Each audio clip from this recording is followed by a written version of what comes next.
2020 is a different year in college football. There is a little bit less fans in the stands. There isn't as big of an atmosphere as usual, but that still doesn't mean we can't break down the top 5 college football atmosphere. And here to do it is our two guests, Jacob Gartenberg and Colby Cook. First off, guys, thanks so much for joining us. Thanks for having us. Thank you.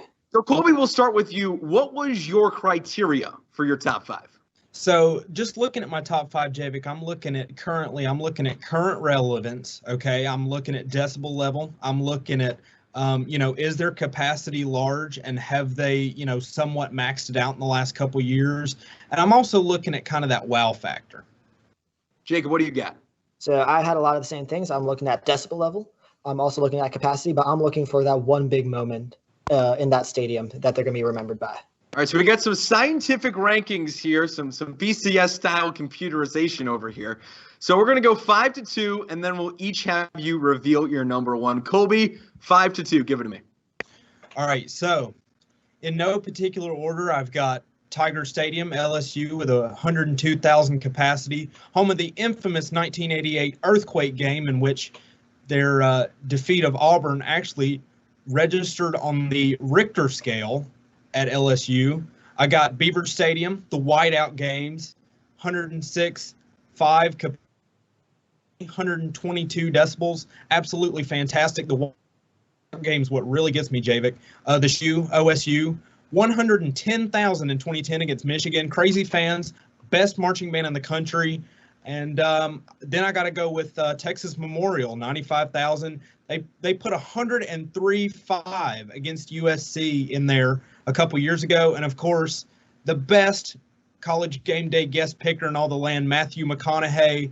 And then, of course, Bryant Denny, home of the whether you love him or you hate him, Crimson Tide, 101,000. And at the Iron Bowl, in which Auburn won 28-27 a couple years ago. It's a very hype fan environment, and it looks like they're going to be good under Saban for a very long time. I think the day Alabama crumbles under Saban is really the day the world ends. Jacob, what do you got? All right, so also like Colby, no particular order. I've got Camp Randall. When they play Jump Around, there are videos, and that the entire stadium starts to move as everybody is jumping around. It is crazy, and it only holds 80,000 people. Next up, I got the Big House. It's the largest stadium in all of America, and the way it's built, where it's built into the ground in an open bowl environment, it's not the best for keeping the sound trapped, but they recently renovated it and added in some luxury boxes on each of the sidelines, which are going to allow for the sound to stay in and make the stadium and the game seem louder. Then I've got the Husky Stadium, which is kind of surprising because it only holds 70,000. But it registered it's the loudest stadium. It hit 133.6 decibels in 1992 against Nebraska. It still holds that record.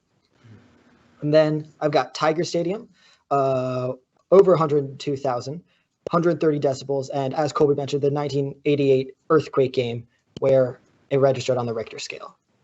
All right, so you each have named your top 5 in no particular order. Jacob, we're going to go with you first. We're going to give you a little bit of a drum roll.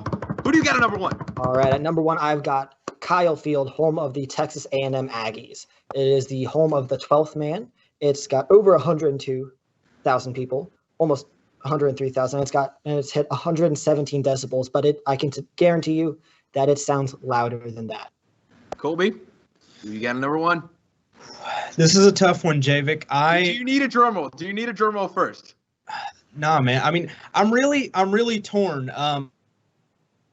Beaver Stadium's got my heart in the whiteout game, but Coach O, man, he's got some magic cooking in Death Valley. I'm gonna go Tiger Stadium. Let's go with the earthquake game, baby.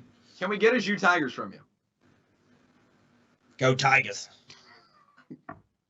All right, you guys are going to have to take it to social media. The fans watching at home, you're going to have to take it to social media at One-on-One Sports on Instagram and Twitter. Go vote in your polls for who has the better list. And Colby, I think I'm going to have to side with you here. I think I'm going to have to be on your side.